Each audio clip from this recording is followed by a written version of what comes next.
Buenos días, hoy es 10 de marzo.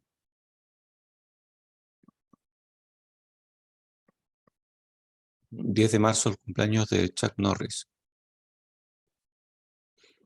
No sé por qué eso no tiene ninguna relevancia, pero igual lo menciono.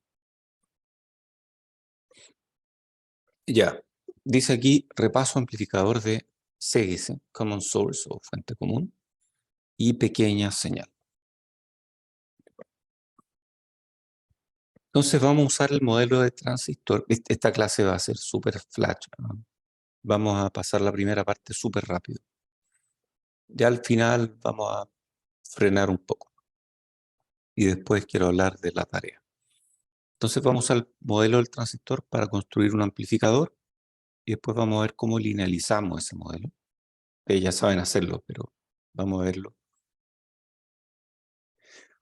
Y cosa que todos sepan. Y al final vamos a hablar de capacitancia. Esto no está aquí, pero capacitancias. Ya, pues, ¿cómo se amplifican voltaje? Esta es la clave de amplificar voltaje. Para amplificar un voltaje lo que hay que hacer es convertir el voltaje a corriente y después pasar esa corriente por una resistencia. Esa es la forma de amplificar. No conozco otra.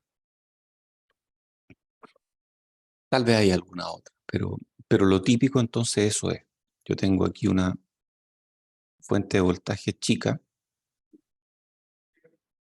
y quiero convertirla de alguna forma a, a algo. Entonces este es un voltaje chico. Quiero convertirlo en un voltaje más grande. Entonces lo que yo hago es pasarlo por un GM, VI por GM.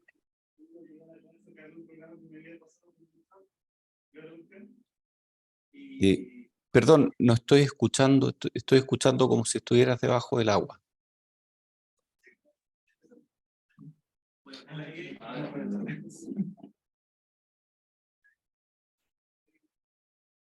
Son las 12 de afuera. Sí.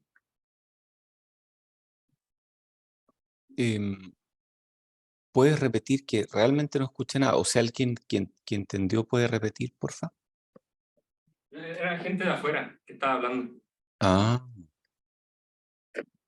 eran los otros. Ya. Entonces aquí está VO. Y VO al final va a ser VI por GM por RO. Entonces, y tiene un signo menos porque entra de esa forma la corriente. Entonces esto va a ser menos VI por GM por RO. Y ahí tengo mi ganancia. Esa va a ser la ganancia de... En realidad la ganancia es menos. Bueno,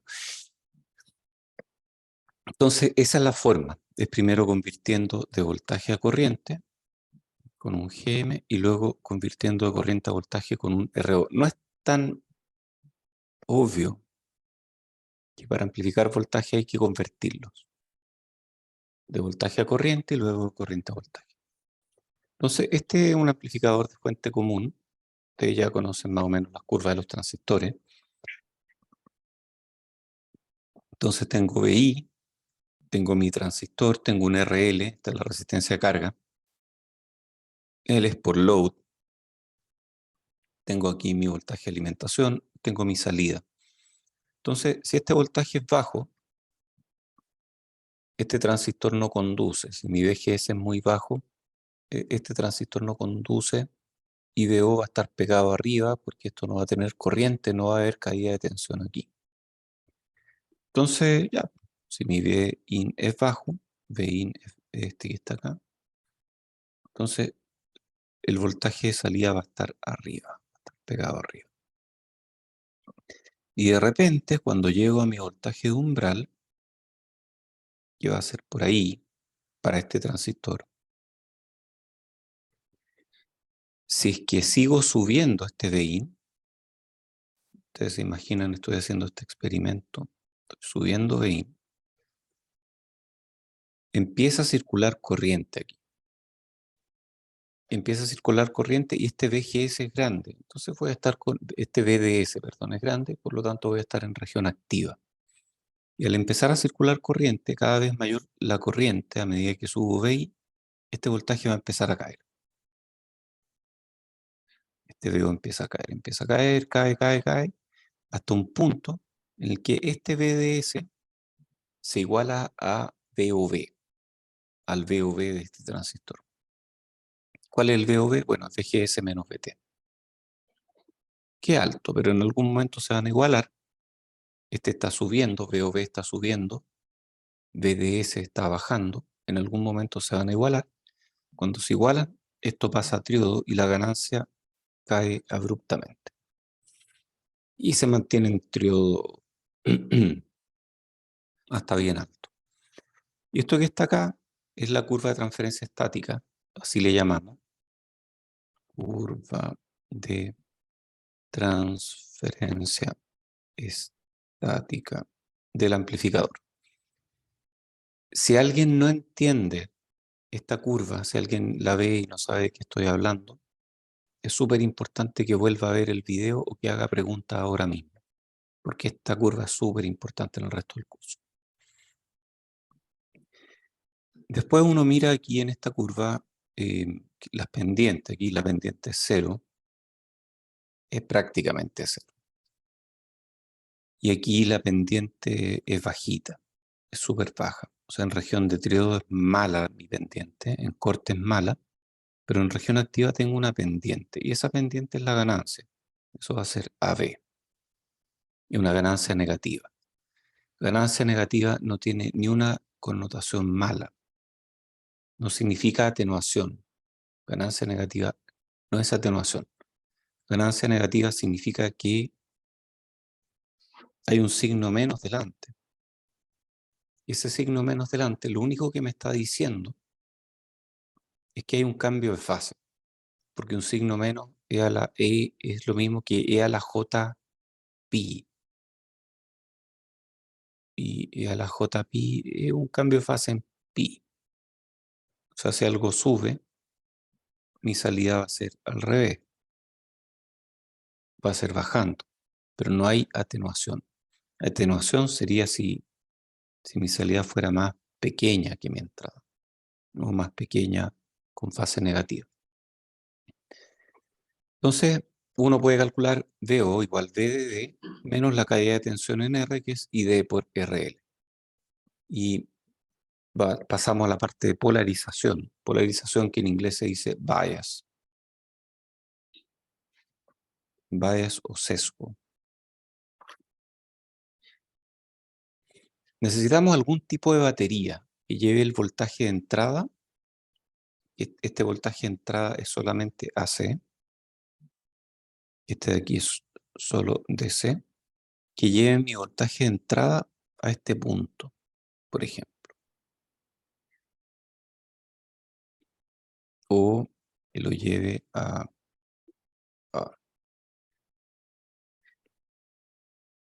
que lo lleve a este punto. Entonces le podemos poner un voltaje aquí de 2 volts. O sea, aquí está mi entrada. Aquí está mi entrada. Mi entrada está centrada en 2 y VI pequeño la va a subir un poco, digamos a 2.5. La va a bajar a 1.5. Y esto mismo se va a replicar acá, pero con mayor amplitud. Y ahí tengo un amplificador que está amplificando, porque esto tiene una gran pendiente. Esa gran pendiente es mi ganancia. Todo esto que estoy diciendo es súper simple, ustedes ya lo saben, pero es para estar seguros de que estamos en la misma página. Y después definimos este VOV que habíamos mencionado en la clase anterior como VI menos VT. Ojo, son mayúsculas. Estos son mayúsculas, o sea, estamos hablando de voltajes DC. Entonces, VOV va a ser mi exceso, mi sobreexcitación de compuerta, mi exceso de voltaje sobre VT. Y ese VI es el que me define dónde va a estar operando mi transistor, el punto de operación. Entonces VOV va a ser VI, que es VGS, menos VT, cuando no hay señal de entrada. Perfecto. Hablemos de voltajes incrementales. Hay varias formas de hablar de pequeña señal. Una forma es decir pequeña señal, otra forma es decir AC. En AC todo es lineal, por lo tanto hablamos de pequeñas señales. Y otra forma de hablar de voltajes incrementales. Pequeños incrementos en mi entrada, como delta VI, produce pequeños incrementos en mi salida, como delta VO. Y delta VO va a ser esto, ¿cierto? Que no son tan pequeños, pero no importa. Entonces, uno puede poner delta VO en función de delta VI. ¿Cómo? Bueno, yo primero escribo VO en función de VI. Función es VDD menos la corriente. Esta es la corriente. Asumiendo que estoy en región activa. Habíamos hablado que esa era mi región activa. Entonces, en región activa, la corriente es un medio mu COXW partido por L por VI menos VT cuadrado. Y este VI es minúscula con mayúscula. O sea, este VI realmente es la suma de VI DC más VI AC. Y todo esto por RL, por supuesto. Ya, pues entonces reordenamos un poco y al reordenar nos queda este VOV aquí. Este VOV que es VI menos VT. Entonces despejamos ese VOV, nos queda este VOV y después le restamos VO. ¿Cuál era VO? Bueno, VO era el voltaje VO en DC, que lo cancelamos a este lado y a este lado. El voltaje VO en DC es esto mismo al final, es VDD menos RL por I sub D. I sub D ya lo habíamos calculado, entonces hacemos la resta y nos queda el VO chico. Este es el VO en AC. Este VO queda con un signo menos un medio mu COXW partido por L por 2 VOV, este en mayúscula, este es el VOV en DC, este VI es en AC y este VI cuadrado es en AC. Y si nosotros después manipulamos esto, y es raro, la goma no está funcionando. Si manipulamos esto, llegamos aquí VO en menos 2ID partido por VOV, por RL, por VI, por este otro factor. Entonces, esto depende de VI en forma lineal y en forma cuadrática. Ok. Este es DC, este es DC, este es DC también. O sea, ID es el ID en DC que está fluyendo justo en este punto, justo en la mitad. Es el ID que me interesa. El VOV va a ser este voltaje VI, que va a ser como 2 volts, menos VT. Y VT era como 1,5 volts más o menos. Entonces estamos hablando de un VOV que es como de 0,5 volts, más o menos, según estas curvas. ¿Alguien no tiene claro la diferencia entre AC y DC en este caso? ¿O la diferencia entre polarización y señal? Es súper importante, por eso pregunto, cosa que estemos súper claros. Entonces, mi aproximación de pequeña señal, que es esta ecuación que está acá, para la salida, es menos 2ID partido por VOV por RL. Sabemos que esto es, ¿qué unidades tiene esto? Esto, yo sé que tiene unidades de Siemens. Yo sé que esto tiene unidades de ohm, por lo tanto estos dos, este producto es adimensional. Luego este voltaje, igual que esto, y luego esto también es adimensional. Y vemos que tiene nuevamente una parte lineal y una parte cuadrática. Generalmente podemos asumir que VI es mucho menor que 2 VOV. O sea que esto es despreciable.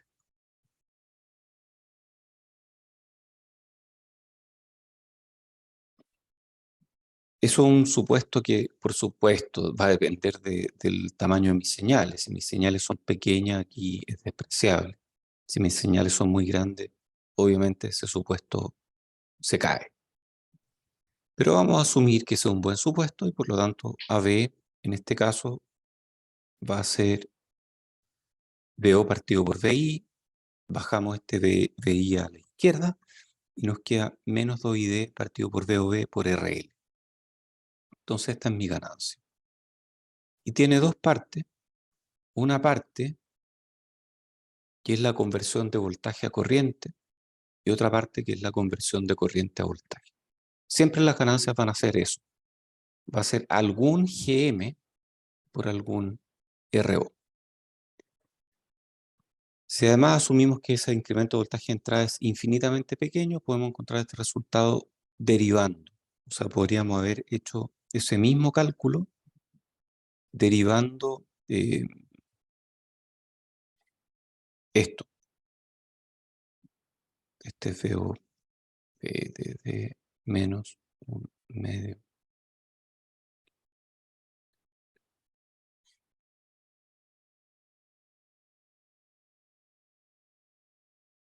por RL. Entonces, si hubiéramos derivado esto, llegábamos a lo mismo. Aquí un cuadrado, al derivar este cuadrado cae aquí y se cancela con este 2, etc. Y después reemplazando llegamos a este mismo resultado. Entonces, la ganancia es la derivada de la curva característica de BO a BI evaluada en cuando mi entrada es mi voltaje de entrada de polarización. Ese voltaje de entrada de polarización es esta fuente de ese. Esto es súper simple, pero es súper importante que quedemos todos claros sobre esto porque lo que viene después, más adelante en el curso, requiere que esto se entienda muy bien.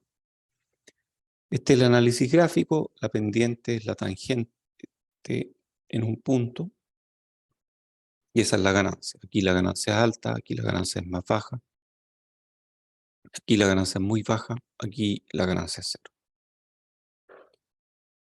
Este es el modelo de pequeña señal del MOS. O sea, ¿qué hubiera pasado, por ejemplo, si es que en vez de un puro transistor tuviéramos 10 transistores en el circuito? Calcular esta función, esta misma función, es mucho más tedioso, mucho más complicado. No es imposible, pero es mucho más complicado. Entonces, en vez de calcular la derivada siempre, lo que vamos a hacer es reemplazar el transistor por un modelo. O sea, el transistor que tenemos, que tiene esta curva 1 medio, COX doble partido por L por VOB cuadrado. Esto ya es un modelo. ¿Por qué no simplificarlo más? Entonces, mi modelo más simplificado va a ser que mi transistor en realidad es un GM, esta transconductancia, por mi VGS de pequeña señal. Y esto en torno a mi punto de operación. Entonces, si mi curva del transistor, esta está mala porque esta debería partir en VT. Si mi curva del transistor que parte en VT es ID igual a un medio mu COX doble partido por L por VOB cuadrado, o sea, es esta parábola, está aquí. Yo lo que estoy haciendo es decir, mira, en realidad me interesa trabajar en un punto para un ID determinado, con un VGS determinado, que me va a dar un VOB determinado, que es la diferencia entre VGS y VT.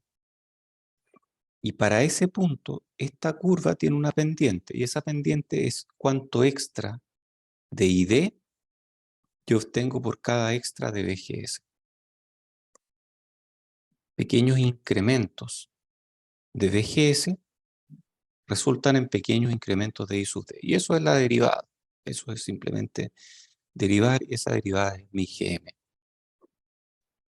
Entonces esto mismo, yo lo centro aquí, centro mis curvas aquí, digo, mira, mi VGS 0 va a ser este, y mi I sub D 0 va a ser este. Centro mi gráfico aquí, y me queda mi gráfico centrado aquí. Y para mi gráfico centrado aquí, este GM representa cuánto extra de corriente yo obtengo por cada extra de voltaje de entrada. Mi transistor se convierte en una fuente de corriente controlada por voltaje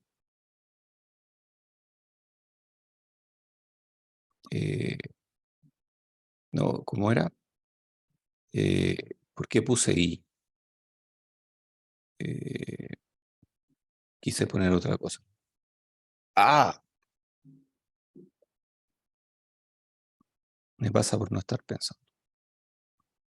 Ya, ahora sí. Es un voltage controlled current source. Una fuente de corriente controlada por voltaje. Y listo, esa es mi característica. Entonces, si yo tengo un montón de transistores en un circuito, yo reemplazo todos los transistores por su modelo de pequeña señal, que es lineal. Con eso puedo resolverlo fácilmente. ¿Qué es la transconductancia? Esta transconductancia es el parámetro que relaciona el voltaje de compuerta de pequeña señal con corriente de drenaje. Y esto es un dato equivale a I2.1 en redes de dos puertos. Y transconductancia, un nombre un poco raro, pero de ahí viene el nombre transistor. La propiedad del transistor es la transconductancia. Y transconductancia no es un término que se inventó con los transistores, es un término que existía mucho antes. Con los tubos de vacío ya existía la transconductancia, y quienes inventaron el transistor dijeron, esta cosa transconduce, esta cosa crea corriente en función de un voltaje. Entonces su propiedad principal es la transconductancia y por lo tanto le vamos a llamar transistor. Hay varias ideas de cómo salió el nombre de transistor, algunos que dicen transresistor, pero en realidad es más por transconductancia.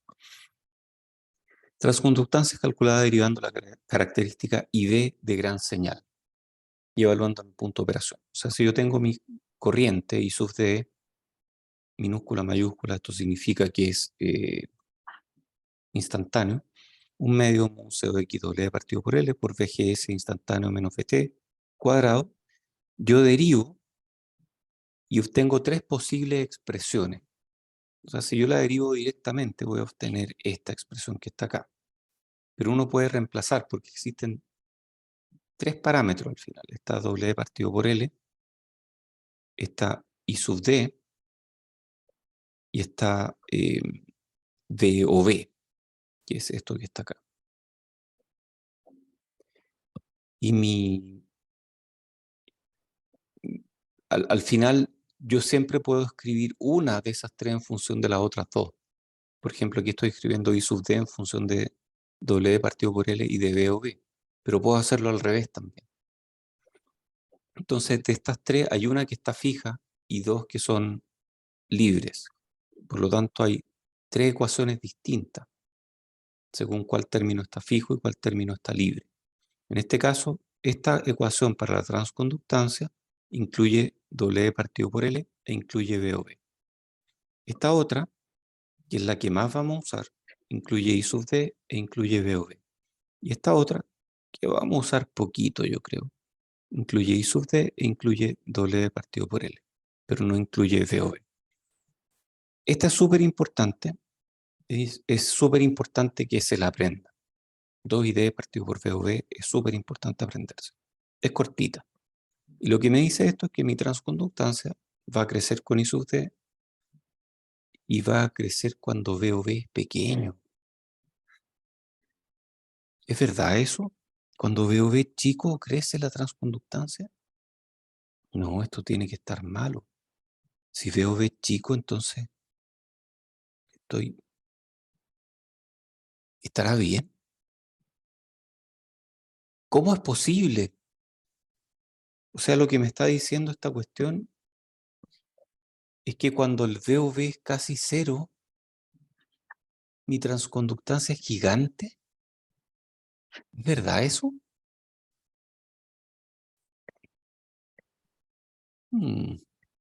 Interesante. Claro que la corriente es chica, o sea, cuando V o V es casi cero, la corriente es casi cero, entonces tal vez mi salida no va a cambiar mucho.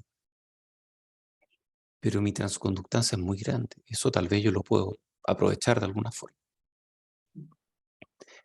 Bueno, hablemos de los componentes adicionales del modelo.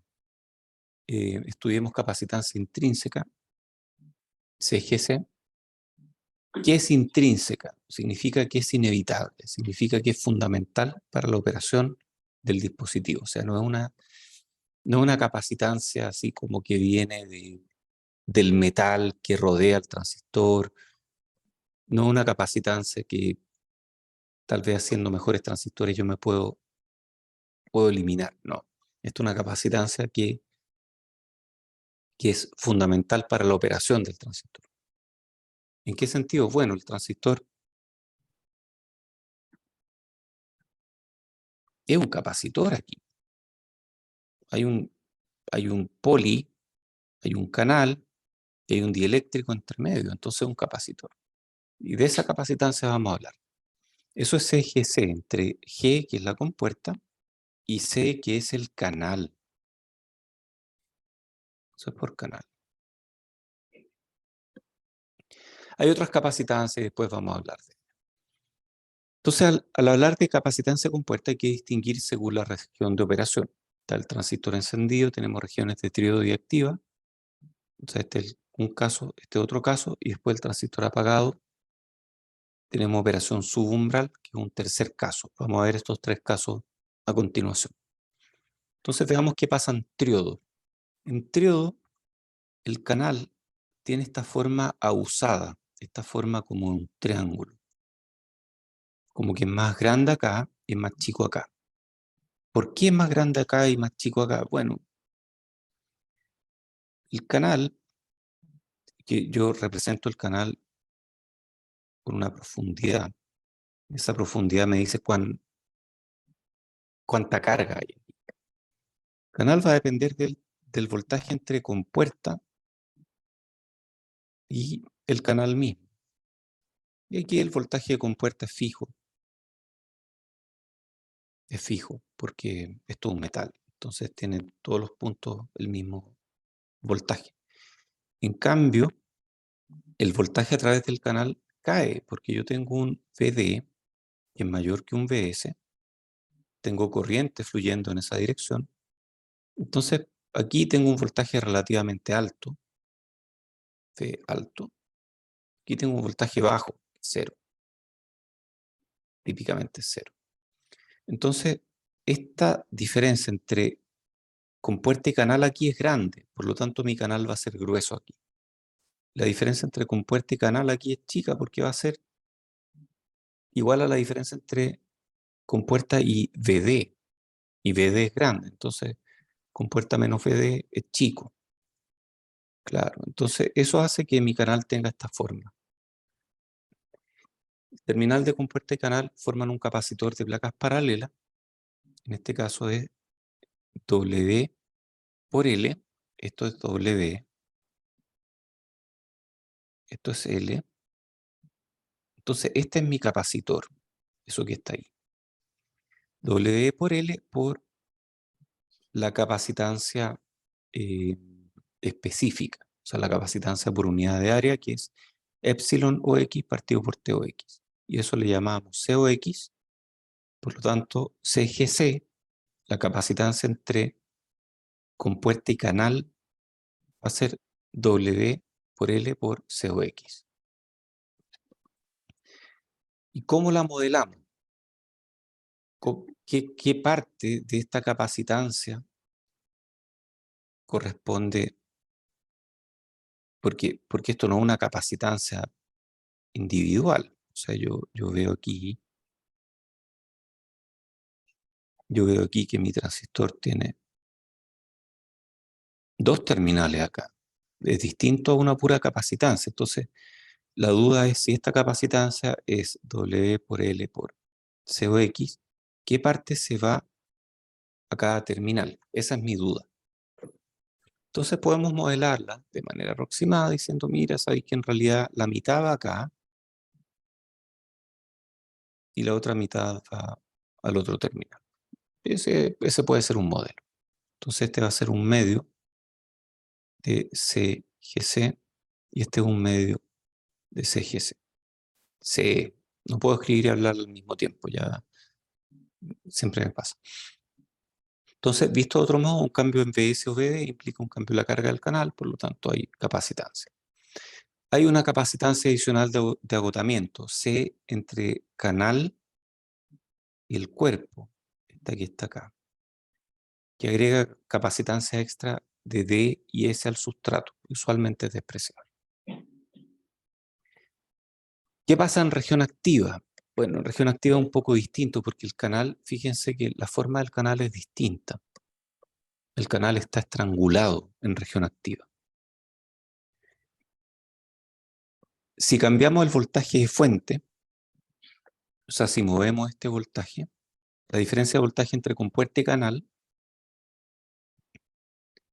permanece en VT en el DREN, pero en compuerta, en la fuente va a cambiar. O sea, aquí va a permanecer porque este punto está como estrangulado, pero esta sí va a cambiar. Entonces, como que así, aquí afecta y aquí no afecta. Eso es interesante. O sea, como que al cambiar este voltaje, este ancho cambia, pero este no cambia nada. Entonces podemos decir que la capacitancia en DREN respecto de compuerta es 0. En cambio, la capacitancia está concentrada en G y S. Entonces podemos decir, y este es lo que muestra el análisis detallado con modelos de canal largo, que existe un CGS, y ese CGS es 2/3 W por L por COX, o sea, es 2/3 de lo que había antes. Este 2/3 sale de la forma del triángulo, ¿ah? Para el que quiera mirarlo, aquí está la demostración. ¿Profe? Sí, ¿Por qué entonces en el modelo anterior, cuando estaba en triodo, decíamos como que la capacitancia se dividía en dos partes iguales, si es que estaba para el source o para el drain? Si es que igual está un poco estrangulado más para el drain. sí, porque uno igual, si yo cambio este voltaje, igual cambia el voltaje aquí en este punto. Y lo que me importan son los cambios, porque estas capacitancias son de Q a dB. Ah, ya. Son, Ya. las capacitancias por definición son de Q a dB. O sea, ¿cuánto cambia mi carga cuando yo cambio el voltaje? O sea, si Ya. uno quiere llegar como a la definición de capacitancia, esa es la definición. Entonces, si yo cambio aquí mi voltaje, va a cambiar la carga. Y si yo cambio aquí mi voltaje, aunque está casi estrangulado, no está estrangulado, va a cambiar la carga. En cambio, aquí está estrangulado, ahí no puede cambiar.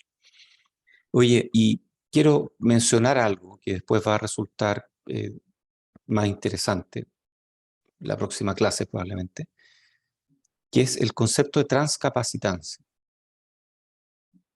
A ver, ustedes conocen un resistor, que es un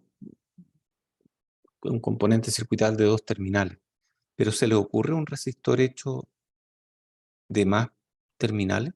Podría haber, ¿o no? Donde uno puede decir, mira, entre este punto y este punto hay una resistencia, entre este punto y este punto hay otra. O sea, si uno agarra cualquier pedazo de metal resistivo, entre dos puntos arbitrarios va a haber una resistencia. Entonces uno puede hablar de, como, comilla, transresistencia. Bueno, existe el mismo concepto de transcapacitancia. Y vamos a aprenderlo en la clase que viene. Pero lo que estamos diciendo es que hay una capacitancia entre este punto y este punto. Entre aquí y aquí hay una capacitancia, y entre aquí y aquí hay otra capacitancia. Estoy en reunión. Ya. Entonces no, entonces es como una capacitancia de varios terminales. Ya, pues entonces en región activa dijimos que ese GS queda concentrado, perdón, que esta capacitancia entera queda concentrada en CGS. O sea, yo aquí tengo 2/3 por W por L por COX. Y aquí tengo 0. Ojo, no es 0, en la práctica no es 0. Y vamos a aprenderlo después. Y no solo 0, es súper importante. Pero esta es la capacitancia intrínseca. la capacitancia que depende de esta capacitancia compuesta. Y cuando el transistor está apagado, pasa una cosa medio rara. Hay un capacitor que va de compuerta al... En realidad es toda esta capacitancia. Es como que esta región es más ancha. Entonces el capacitor es más chico. Pero cuando un capacitor es más chico, en realidad como que uno puede decir, bueno, en realidad es como dos capacitores en serie. Sería como el capacitor de aquí a acá en serie y de aquí a acá en serie. Pero este es mucho más grande que este, entonces al final uno puede decir que la capacitancia total es prácticamente igual a CGC. Y listo. Y esa es pequeña. Esa es la que habíamos dicho antes que era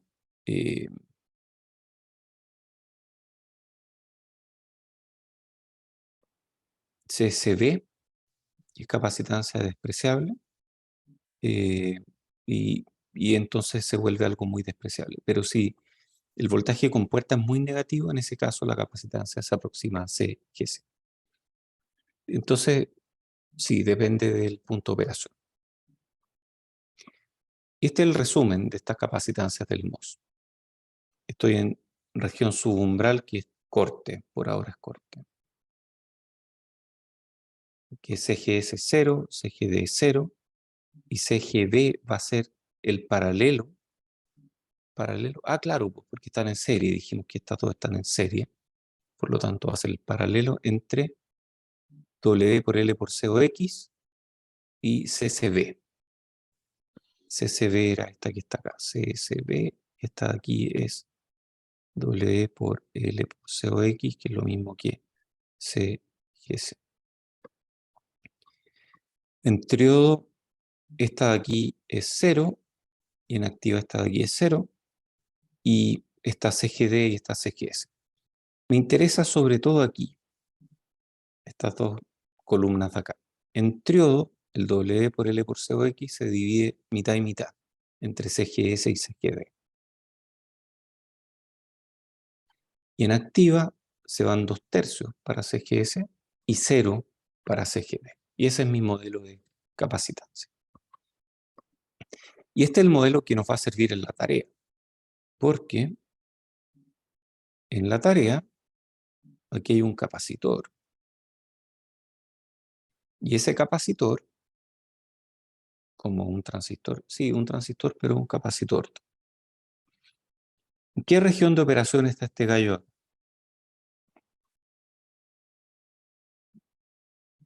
¿Yo? ¿En triodo? ¿Por qué en triodo? Sí, ¿o no? O sea, no sería el periodo, a lo mejor el BO va a ser quizás mayor a BT. Ya, supongamos que BO es mayor a BT. Y estos dos están al mismo potencial, claro, entonces está en triodo. Sí. Sí. ¿Quién se ganó esa décima? ¿Cómo? ¿Quién se ganó esa décima? Ay, yo, Vicente. Ya, buena, Vicente. Vicente. Entonces, este está en triodo, por lo tanto voy a tener la mitad acá, la mitad acá, por lo tanto me hacen una capacitancia equivalente aquí de W por L por COX. Esa es mi capacitancia. Entonces esto va a haber una capacitancia. Eso es un dato para los que están haciendo la tarea. Tienen que llegar a esa capacitancia. Y uno puede calcularla a partir de estas cosas que están acá.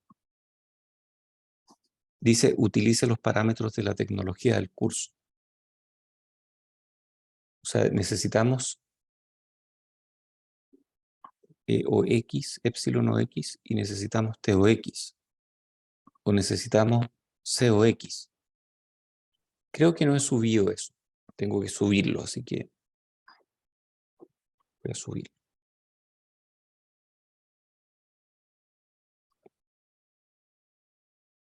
Hoy a propósito, esta tarea es re simpática. Tiene hartas cosas y ustedes en esta primera parte van a tratar de calcular C o X. Y posiblemente no puedan. Entonces después yo les voy a pasar esta hojita donde tengo C o X y tengo otras cosas. No, pero el COX va a aparecer.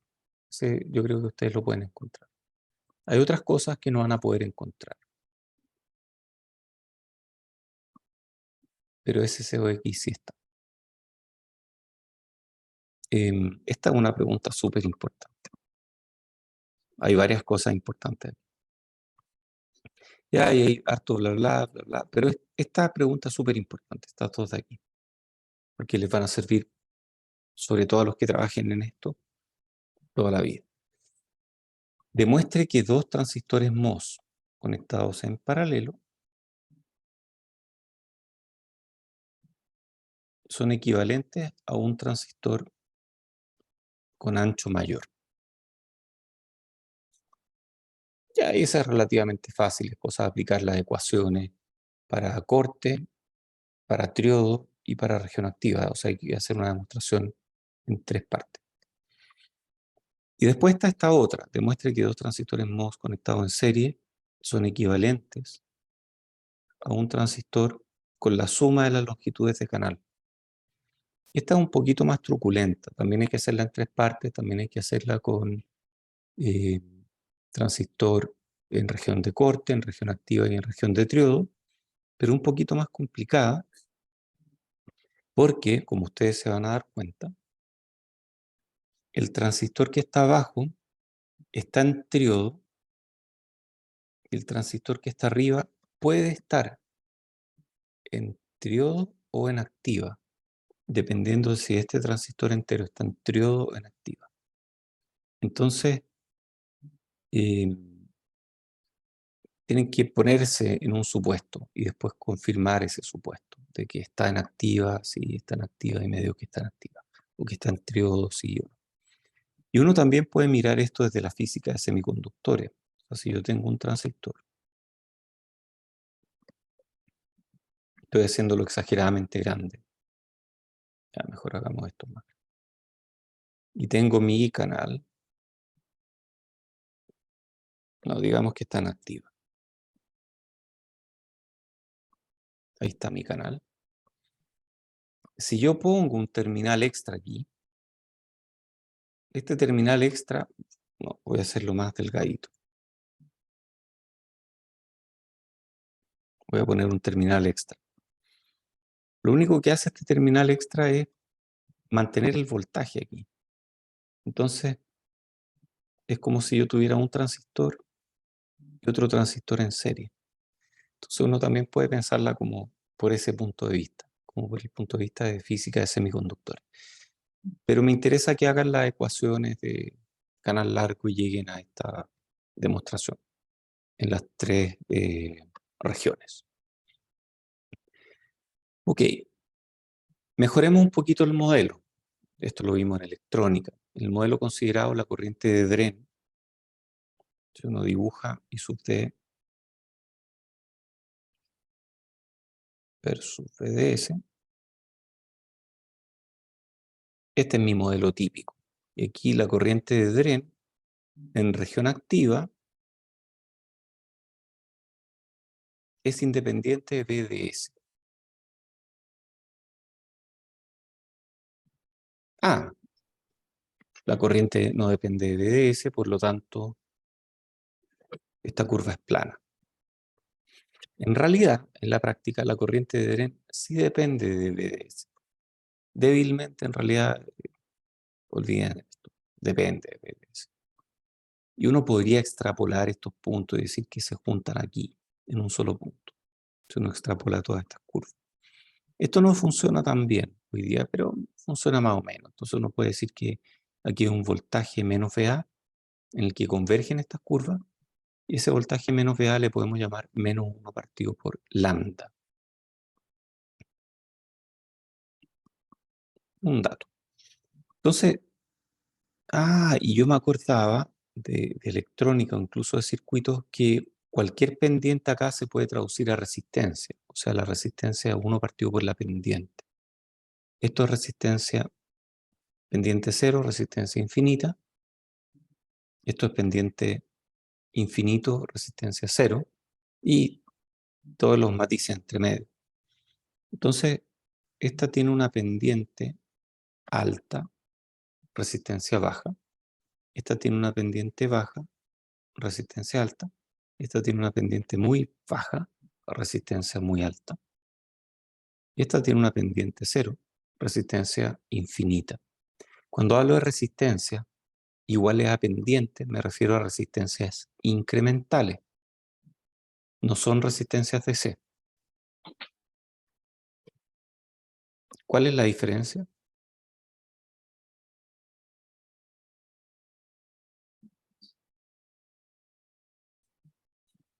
Porque esta es una diferencia importante. Si hablo de resistencia DC, bueno, yo tengo un elemento resistivo aquí, supongo, le aplico un voltaje DC y va a haber una corriente DC y esa es mi resistencia DC y una resistencia que pasa por el origen. Pero cuando hay curvas, son súper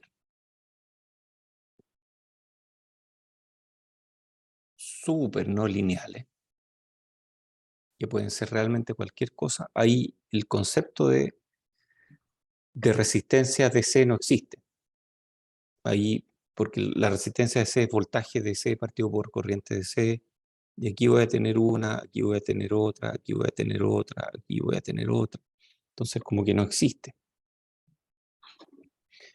Lo que importa ahí, cuando las curvas son muy no lineales, son las resistencias incrementales o en pequeñas señales. Y esas están dadas por uno partido por la pendiente. Ahí tengo una resistencia incremental muy grande. Aquí también muy grande. ¿Qué significa que mi resistencia incremental sea muy grande? Aquí. Significa que si cambio el voltaje, la corriente no cambia nada.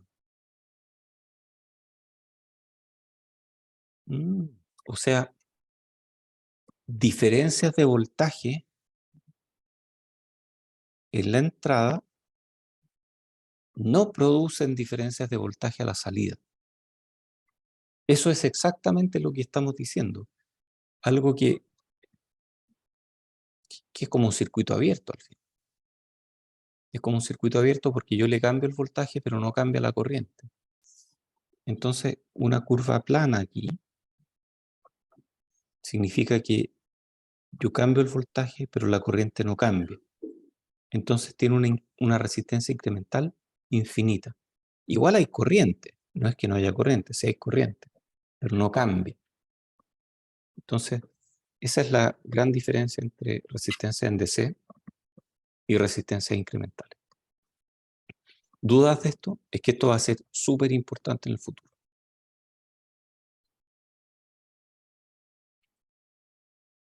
¿No hay dudas? Ya, para aclararlo, una resistencia DC pasa por el origen. Y lo que me dice es la relación entre voltaje y corriente. Una resistencia incremental no pasa por el origen. Es una derivada y me indica cuánto cambia la corriente cuando yo le cambio el voltaje. Es una derivada, por definición. Ya, pues entonces aquí hay un montón de resistencias incrementales, porque ninguna de estas pasa por el origen. Y uno puede hacer un cálculo con un modelo sencillo y hablar de esta resistencia de salida finita, que es causada por una serie de efectos, y la gente que se encarga de física de semiconductores lo entiende muy bien. Modulación de longitud de canal, channel length modulation, esa es la más fácil de entender.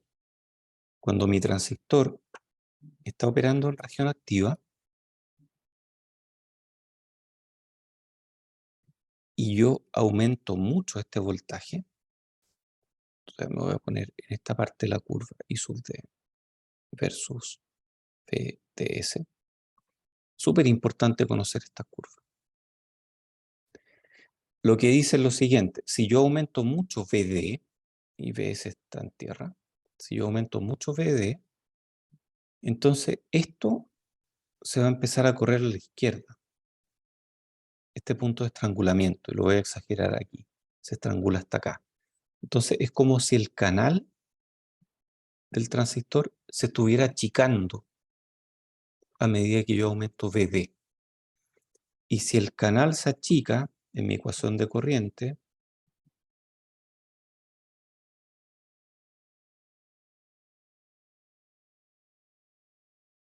Si este se achica, la corriente sube. Entonces lo que me está diciendo es, claro, ahí va a subir la corriente en función de cuánto se achique efectivamente el canal.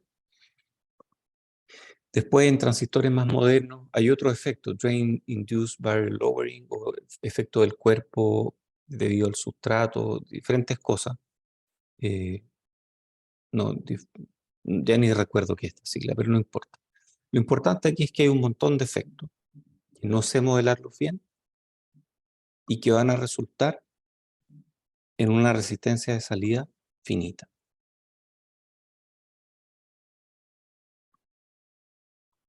Distinta de infinito. Con eso me refiero a finito.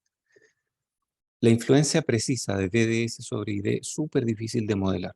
De hecho, hay modelos en que las curvas se ven más bien así.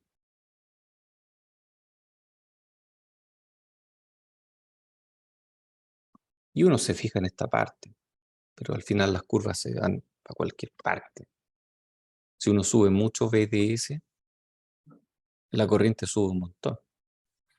Entonces, siendo algo difícil de modelar, como que no podemos confiar mucho en los modelos. Tal vez lo que podemos hacer es, bueno, para cálculo a mano, supongamos que I sub D aumenta linealmente con BDS, según este factor de corrección lambda. Y lambda habíamos dicho que era 1 partido por dA.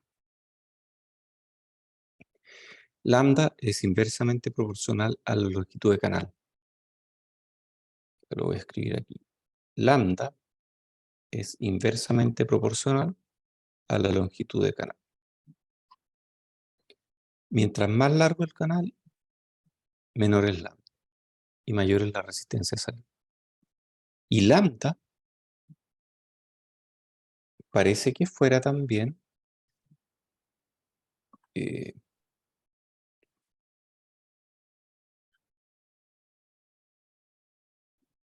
lambda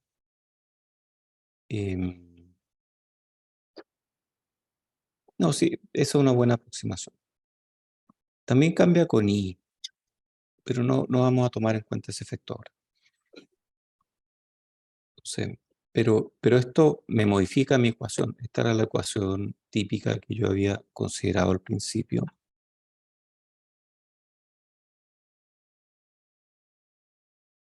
Esta es mi ecuación cuadrática, que depende de BGS, no depende de BDS. Y aquí le estamos agregando esta dependencia sobre BDS. 1 más lambda por BDS. Hay personas que omiten este 1, dicen, no, sabes que ese 1 importa poco porque lambda por BDS ya es grande.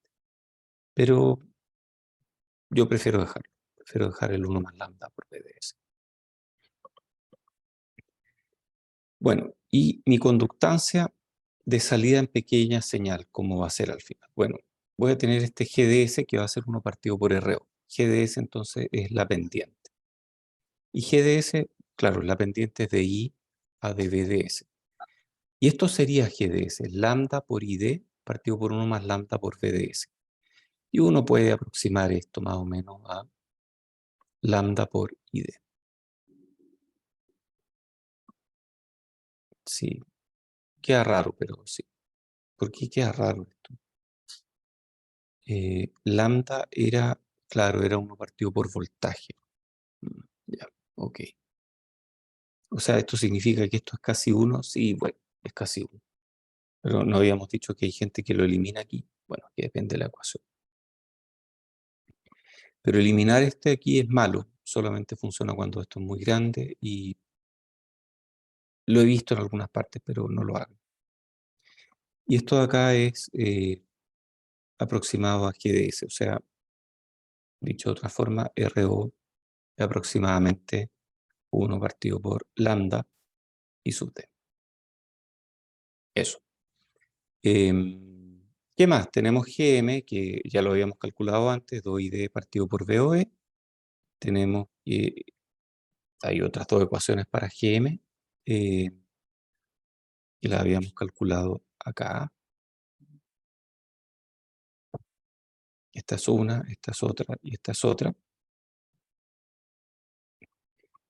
Y esto es interesante, Porque cuando agregamos este efecto de resistencia de salida no finita, esta ecuación de Gm cambia y queda multiplicada por 1 más lambda por dds. Esta ecuación de Gm no cambia, queda igual a 2ID partido por VOB. Y la tercera ecuación de Gm cambia también con una raíz, pero esa ni siquiera la vamos a mirar. Entonces, por eso esta es tan importante, porque esta no cambia ni siquiera cuando le agregamos este efecto de modulación de longitud de canal. Bien, pues, este es nuestro modelo de pequeña señal de primer orden, región activa. Son muchos apellidos. Tenemos CGS, que dijimos que es 2/3 COX por W por L. Tenemos nuestro GM, que va a ser 2ID partido por VOB. Y tenemos RO, que va a ser proporcional a este V sub A o voltaje early, que le llamaban antiguamente, que 1 partido por lambda, y eso es proporcional a L. Y eso concluye nuestra clase de hoy. ¿Hay dudas? Voy a dejar de grabar.